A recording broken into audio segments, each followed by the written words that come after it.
100年の孤独という作品がついに文庫化されるという大事件が、起きましたんで、デビュー当時からマコンドという街を舞台にした作品をずっと作ってるんですね。あまりにも天才すぎて一作品ずつ伝説が多いんですよ。パリでものすごい流行ってたシュルレアリスムの運動みたいなものに出会って、でそっから違うなって言って逃げてった人たちなんですね。ガルシア・マルケスがカフカの編集を読んだ時に、おばあちゃんと一緒だなって思ったらしいんですよ。ついにようやく世界を変える100年の孤独が誕生するという感じですね。とかく100年の孤独の評価がもうあまりにも高すぎて、この一冊がもう世界の文学史を変えたと。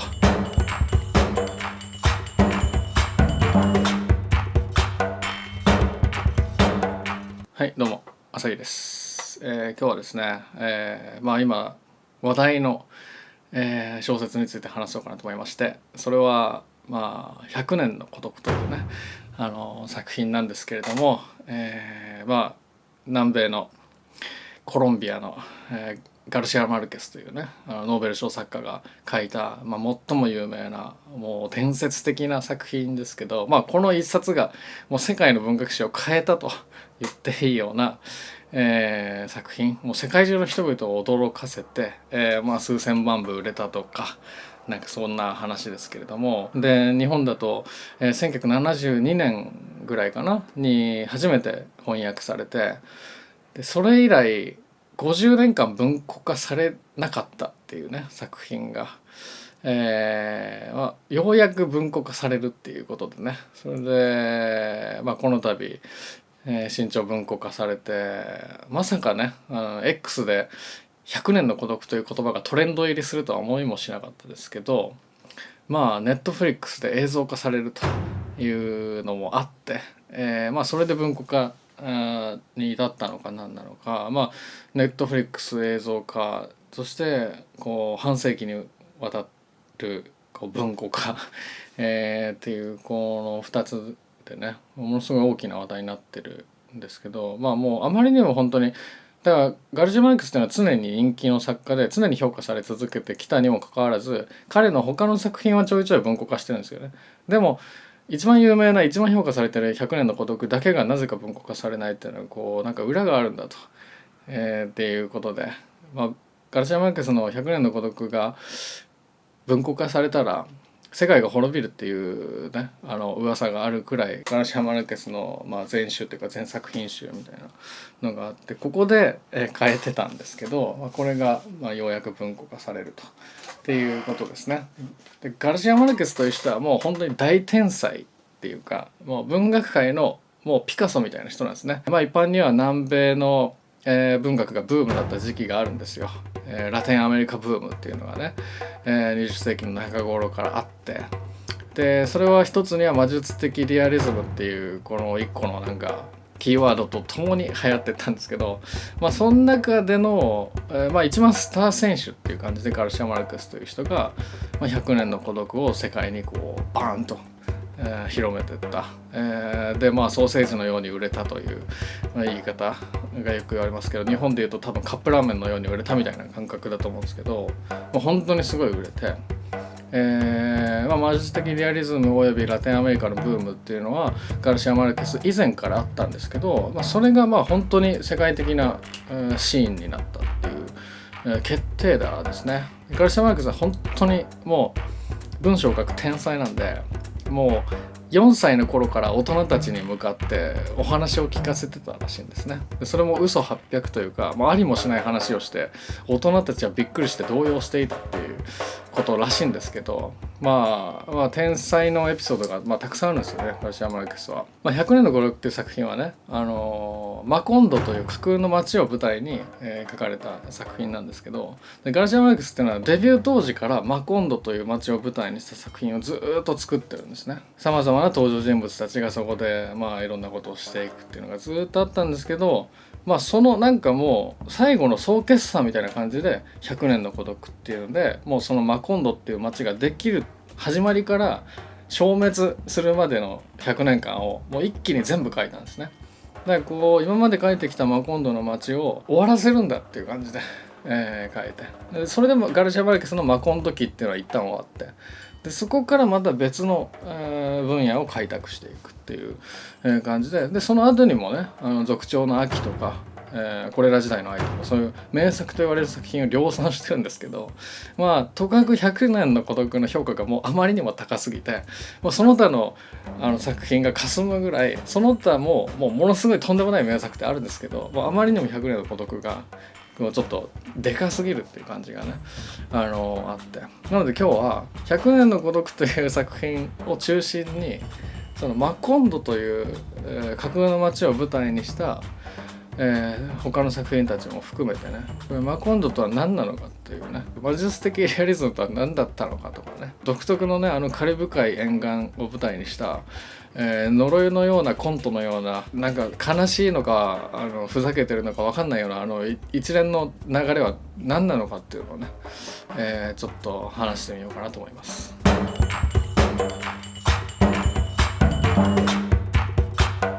コンドという町はね、ガルシア・マルケスが生まれ育った町でアラカタカっていう町があるんですけど、ここでおじいちゃんおばあちゃんと一緒に、育っていったと。で両親はねちょっと訳あってガルシア・マルケスを育てずにおじいちゃんおばあちゃんに預けて、で、そのアラカタカという町で両親不在でおじいちゃんおばあちゃんに育てられてたっていう、ものすごい寂れた小さな町なんですけど、すごい人口も少ないね田舎町なんですけど、コロンビアのカリブ海沿岸の町ですね。でただある時期になるとアメリカ資本でユナイテッドフルーツ社っていうね会社が入ってきて、でそれでバナナプランテーションみたいなのを大規模に展開してって、一大バナナ産業みたいなので大盛り上がりする時期があるんですね。でそれで、鉄道とかも敷かれてってものすごい栄えるんですけど、でだんだんバナナ産業も衰退してって、ユナイテッドフルーツ社は撤退し、で村はまた元の寂れた町に戻っていくっていう、そんな感じの町なんですけど、そのあらかたかを舞台にね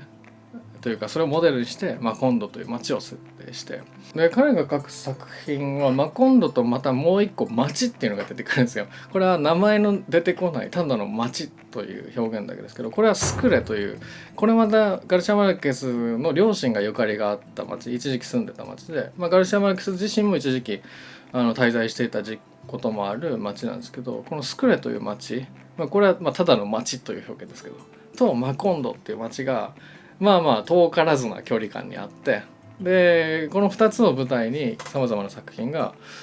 書かれてあるっていう感じですね。でそれを、まず一番最初にガルシア・マルケスは落ち葉という作品を書いて、でこれはマコンドを舞台にした、話なんですね。でこれはこの時期にもガルシア・マルケスはウィリアム・フォークナーからの影響をめちゃくちゃ受けていて、特にウィリアム・フォークナーの中でも8月の光っていうね作品があるんですけど、それのもうなんか影響を受けまくって、もしくはバージナ・ウルフとか、その辺りの英米のモダニズム文学ですかねのこう流れ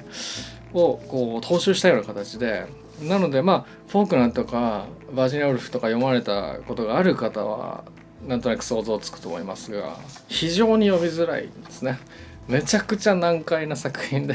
マコンドという街を舞台にして、ある時ある人が死んで自殺して、でそれをどうするかみたいな話から始まるんですけど、これはね一見物語単純なことが起こっているようでね、めちゃくちゃ何が起こってるかわからないみたいな感じの話で、もう最初に書いてこの「落ち葉」という小説のもう冒頭でマコンドという街がどういう街かっていうのをもうバチンと提示してるんですね。それをちょっと引用しますけど、こ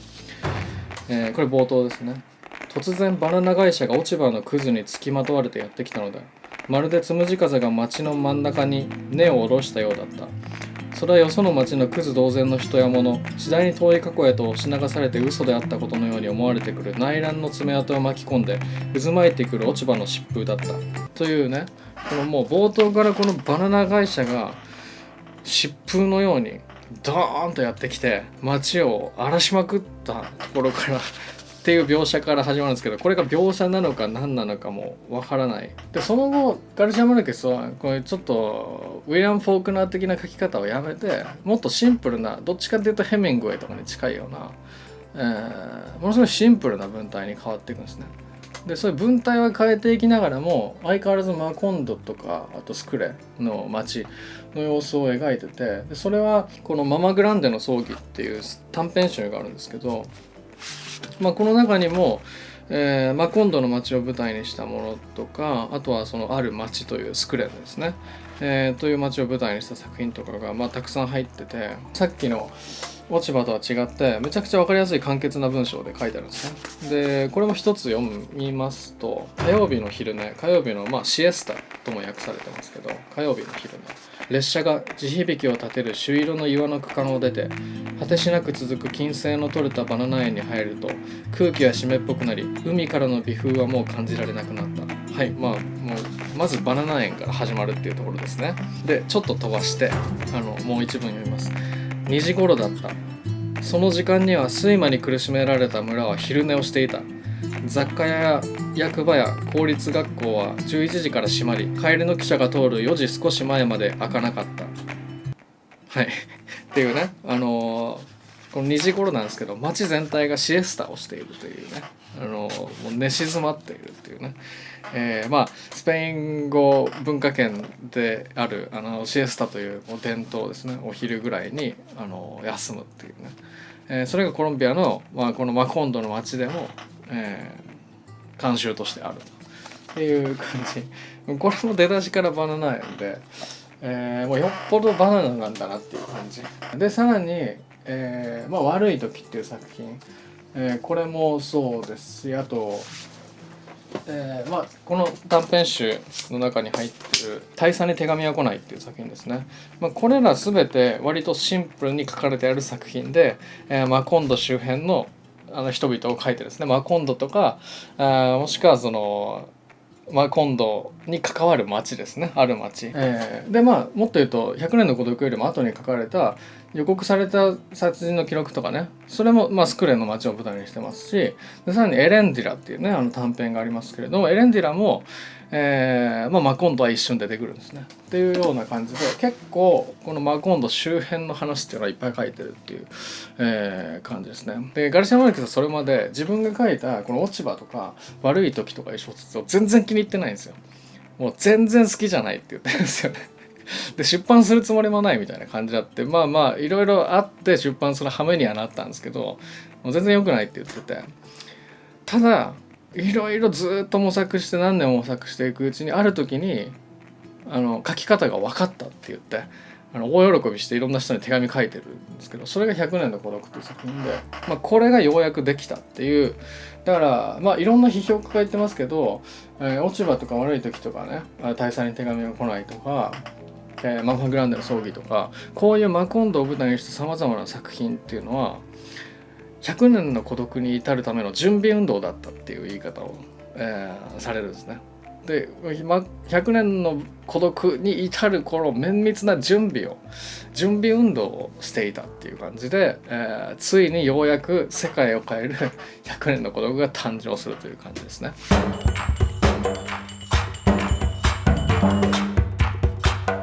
ということで100年の孤独という、世界を変えた作品が登場するんですけど、で瞬く間にブームになるんですけど、そもそもガルシア・マルケスはこのマコンドを舞台にして何がしたかったのかっていうのは、一つにはやっぱりこのね、文学界のこうなんていうんですかね、西洋的な視点からの脱却みたいなのが一つにはあるんですね。でそれはこのガルシア・マルケスが生まれ育ったこうカリブ海沿岸のこの空気的なものですね。例えば単にめちゃくちゃ暑いとかね、それからめちゃくちゃ雨が降るとかね、とか、嵐の規模がもうヨーロッパとは比べ物にならないぐらい半端ないとか、でそれから人種的なものもあるし、まずスペイン語を話す人が多いっていうところ、いわゆるこのスペイン的な流れと近いようで遠いっていうか、例えばアンダルシア文化みたいなスペインの一地方の文化みたいなものが受け継がれているっていう地方性とか、ガルシア・マルケス自身で言うと、おばあちゃんの祖先がガリシア人だったと。イベリア半島にある一民族というかね、一地域の傾向があって、このガリシア人の傾向はやっぱりスペインとは違うんだっていう意識があるらしいんですね。でそれはもともとこの半島にいた原住民たちと、ケルト人たちが交わってって、そのケルト的な文化とその土地の土着の文化みたいなのが合わさったものなんだと。だからスペインとは違う一個の独立した文化みたいなのがあって、でそれが受け継がれている感覚とかで、さらに言うとこの奴隷文化みたいなのが根強く名残みたいなのがあって、でアフリカ系の文化とさらにアラブから入ってきたアラブ系の文化みたいなのがあると。っていうさまざまないわゆる欧米の文学で読んできたようなこの風景的にもなんか考え方とかにしても、その土地に伝わる伝承とか事件にしてももう色合いがすごい違うんですね。もちろんコロンビアにもその土地の先住民がいますし、でメキシコの方の先住民もいたりとか、もう本当にいろいろ交わってて、でガルシア・マルケスの本を読むとやっぱり思うのは、それ迷信的なものとか超自然的なもの、神秘的なものみたいなものが生活にいかに溶け込んでいるかみたいなもの、がすごい分かるんですね。でこれはいわゆる魔術的リアリズムみたいなもののブームのきっかけに一個なってるものですけど、神話とか民話みたいなものが生活に溶け込んでるっていう感じですね。でそれがこのヨーロッパで見聞きしていたものとは全く違うみたいな。でこれはガルシア・マルケスより先輩の、ガテマラでアストゥリアスっていう作家がいて、ガテマラの民話みたいに伝説を集めた本を出したんですね。でそれがいわゆる魔術的リアリズムというのなんかブームの先駆けになった作品ですけど、それからキューバの作家でカルペンティエルという人が、同じように魔術的なもの、神秘的なものを組み合わせた作品を作って、でさらに言うとアルゼンチンで、ボルヘスというね、作家が、これまた変わった変な作品を出してって、3人ともなんていうかヨーロッパの前衛的な文学に触れて、そこから脱出してったみたいな経緯があるんですね。パリでものすごい流行ってたシュルレアリスムの運動みたいなものに出会って、でそこから違うなって言って逃げてった人たちなんですね。でそれぞれアルゼンチンとかガテマラとかメキシコとかそういうところで自分の土地に根ざした前衛的な文学をやろうっていうふうに考えていく中で、やっぱり民話とか神話とか、その土地のなんか神秘的な話みたいなものをベースになんか物語を作るようになっていくんですね。っていうのに影響を受けてガルシア・マルケスも自分が生まれ育ったアラカタカという町でおばあちゃんに聞かされてきた神秘的な出来事ですね。でそれをリアリズムの中にミックスさせていくようになっているんですね。でこの神話的な民話的な土着のなんかよくわからない話、現実とはとても思えないようなエピソードが現実の中に密着してリアリズムとして提示されているみたいな状態を、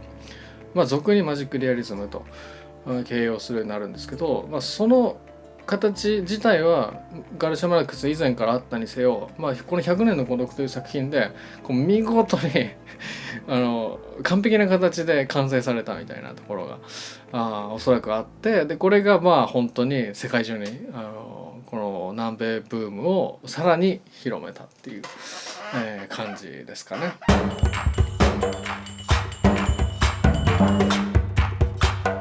でね、このガルシア・マルケスのこの持っていき方っていうのが本当にやっぱりうまいなと思うのは、この一番最初の「落ち葉」っていう作品から、悪い時、マグランデの早期、大佐の手紙は来ない、さまざまな作品でマコンドおよびマコンド周辺の場所が描かれてって、そのほとんどの作品の中で出てくる名前でアウレリアノ・ブエンディア大佐っていう大佐が出てくるんですね。でこれは直接的に出てくるというよりもこの有名人として出てくるんですね。なんか何十年前にアウレリアノ・ブエンディア大佐がこの町に寄ったのを一度だけ目にしたことがあるとかね、直接的に物語に登場はしないけど噂話みたいな感じでアウレリアノ・ブエンディア大佐っていう人が有名な大佐がいるんだなっていうのがさまざまな作品で分かるんですけど、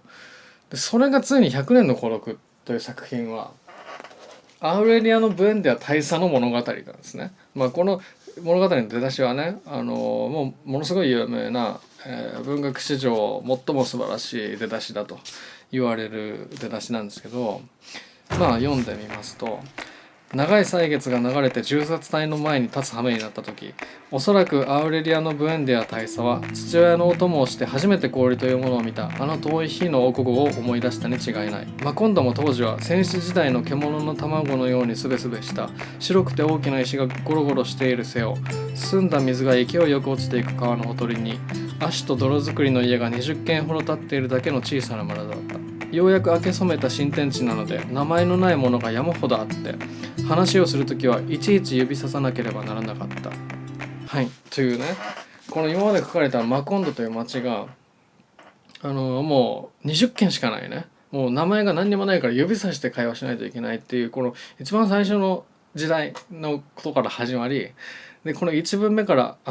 有名なアウレリアノ・ブエンデア大佐が登場してて、でさらにその父親も出てきてっていうね感じで、もう満を持してこの有名なアウレリアノ・ブエンディア大佐という人の物語が始まるんだというこの期待感が半端ないわけですね。でさらにこの銃殺隊の前に立つ羽目になった時っていう、もう絶対絶命やないかいみたいな始まりで、そこからこう回想していくっていうところで、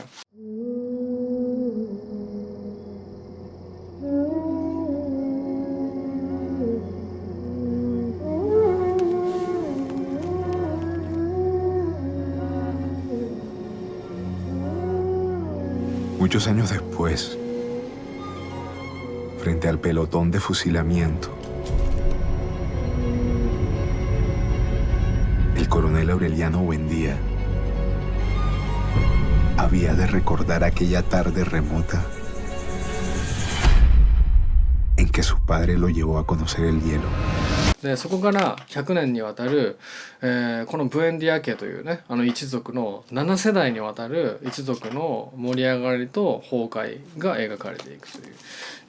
ことですね。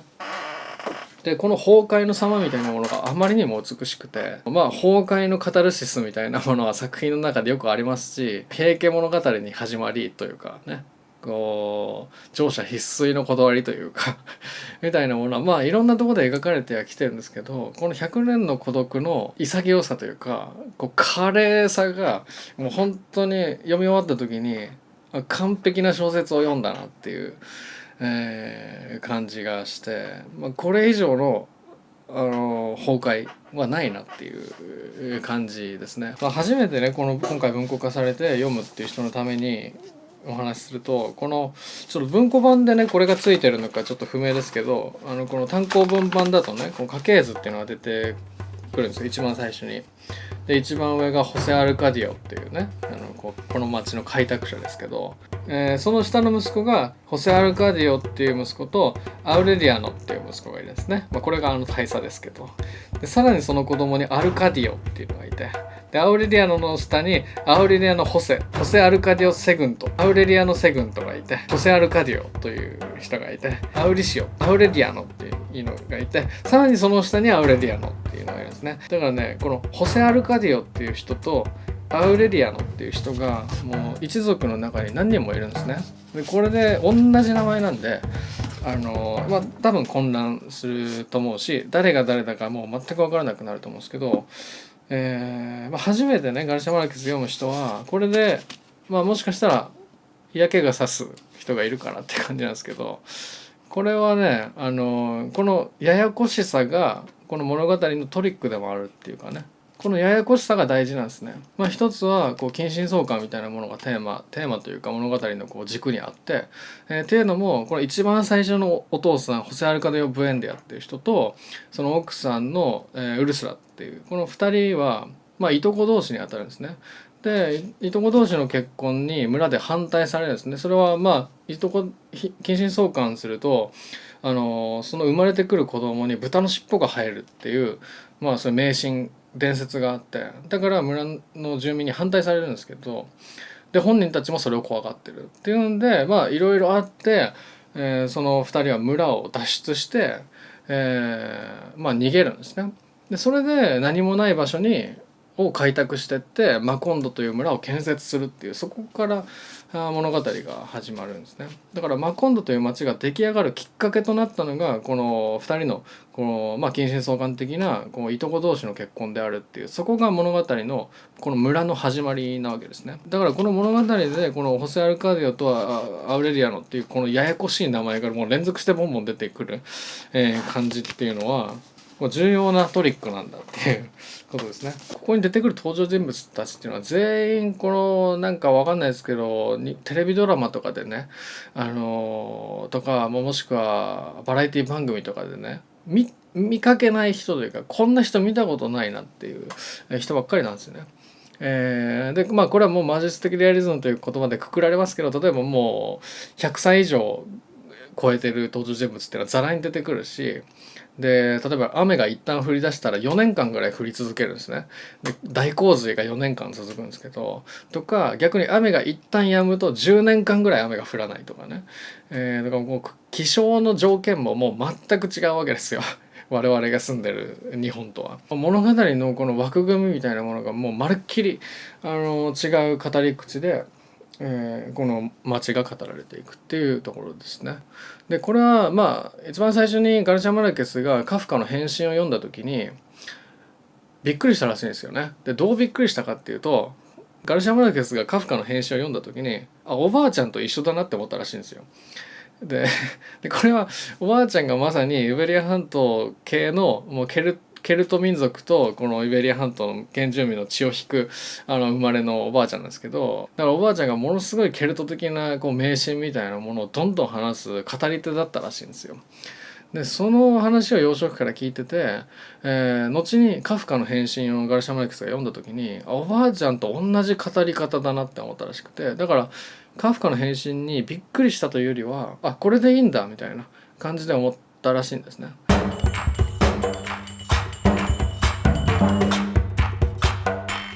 その後の話も簡単にすると、100年の孤独の後にはもう大傑作と言われる続調の秋というね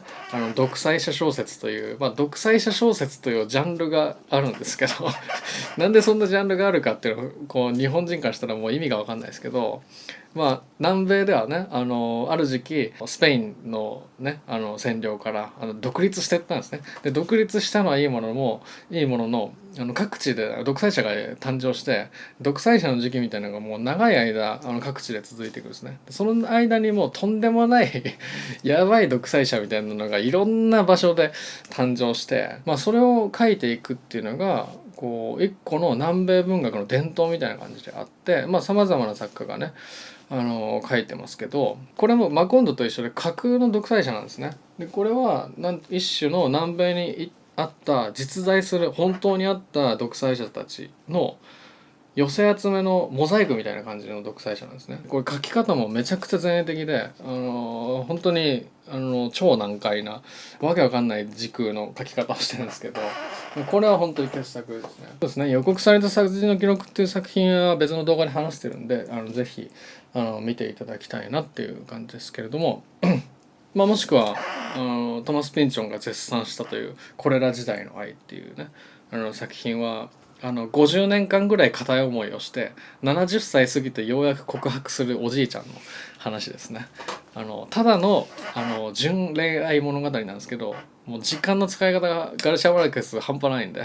20歳ぐらいの時に告白して振られて、で50年間ぐらいずっと片思いで70何歳になってもう一回再告白するっていうね、そういう恋愛の話ですけどめちゃくちゃいい話なんですよ。めちゃくちゃ感動する話で、これら時代の愛は俗調なきとは違ってもうめちゃくちゃシンプルな、19世紀リアリズム文学っぽい書き方をしているっていう感じですね。あとはガルシア・マルケスはジャーナリストだったんでね新聞社で働いてましたからこうルポみたいな書き方、予告された殺人の記録がルポ的な書き方してるし、ある遭難者の物語っていう作品は、海軍で遭難した、海から落ちた人が10日後に生き延びて帰ってくるって話ですけど、これもなんていうかジャーナリズムとして書いてる作品で、この話も面白いんですよ。これちょっとエピソード話すとキリがないっていうか、そのガルシア・マルケスっていう人があまりにも天才すぎて一作品一作品ずつあまりにも伝説が多いんですよ。このある遭難者の物語もちょっと伝説がちょっと多すぎていまだにこの議論があるんですね。でそれを話し出すとキリないですけど、今日はガブリエル・ガルシア・マルケスの「100年の孤独」という作品がついに文庫化されるという大事件が、起きましたんで、実際に文庫化されるのは、